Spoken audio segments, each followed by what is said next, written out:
হঠাৎ করে খেতে ইচ্ছা হলো মোগলাই, তো আমি এরকম পরোটা বানিয়ে নিয়েছি আর এই যে এরকম ভাজ করে নিয়েছি। তো শেয়ার করি। প্রথমে এরকম একটা পাতলা রুটি বেলে এরপরে এখান দিয়ে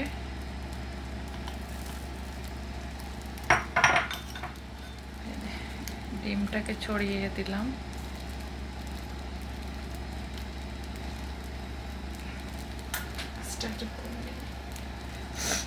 এরপরে হচ্ছে আমি এই যে ভাজ করে নিলাম,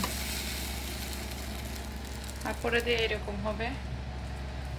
তো সেম মানে মোগলাইয়ের মতো টেস্টি আসবে।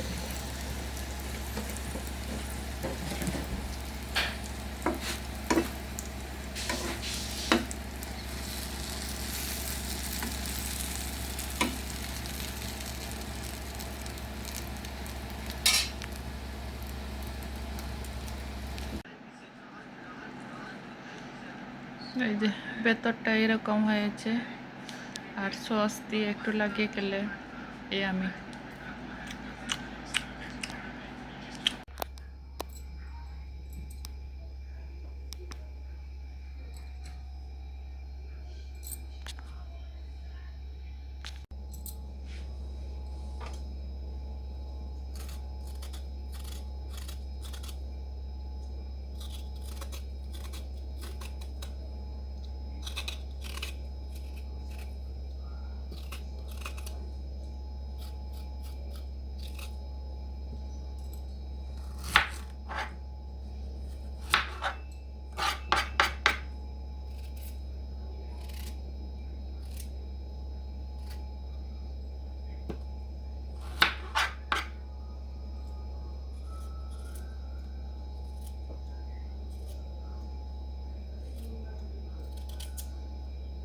তো আদাগুলো ঈদের আগে নিয়ে আসা হয়েছে, আর কিছু কিছু আদা আছে আসলে ভিতরে মানে কিরকম জ্বর জ্বর থাকে, তো এগুলো আসলে ব্লেন্ড করলে তেমন একটা ভালো হয় না।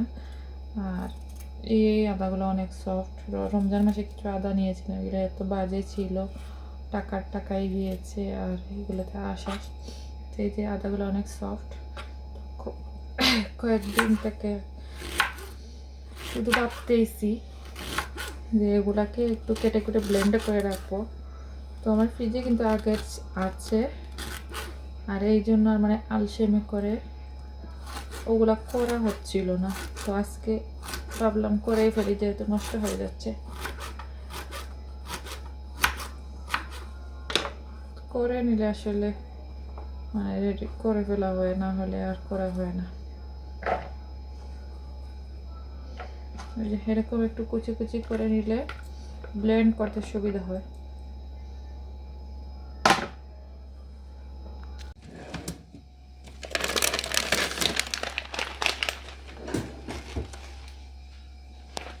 গত কয়েকদিন আগে এই চিপসটা নিয়ে এসেছিলাম, আর আমার ছেলে ওগুলা অনেক পছন্দ করে, তো আর এগুলা করে দেওয়া হয়নি, আর মনে থাকে না আসলে কখন দেব। তো এখন ভাবলাম কয়েকটা বেজে নেই। এই যে বক্সের মধ্যে ঢেলে নিয়েছি, আর দেখতে আসলে অনেক সুন্দর লাগছে, দেখতে অনেক কালারফুল লাগতেছে। তো তেলটা গরম হয়েছে।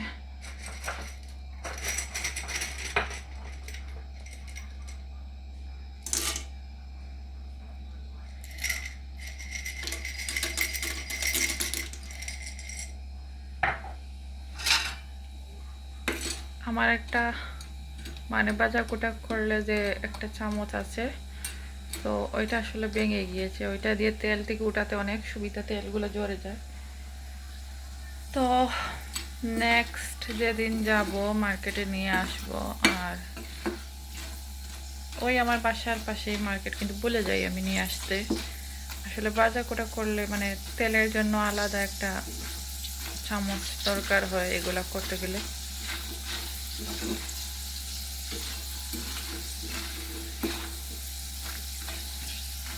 ফুলছে না কেন, এরকম হচ্ছে কেন?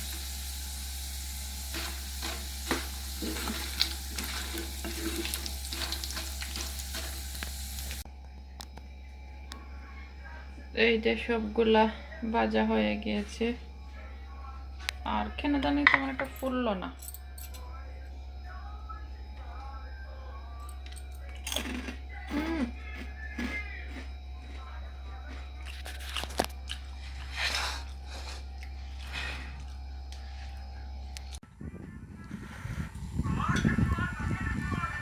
লাল মরিচ দিয়ে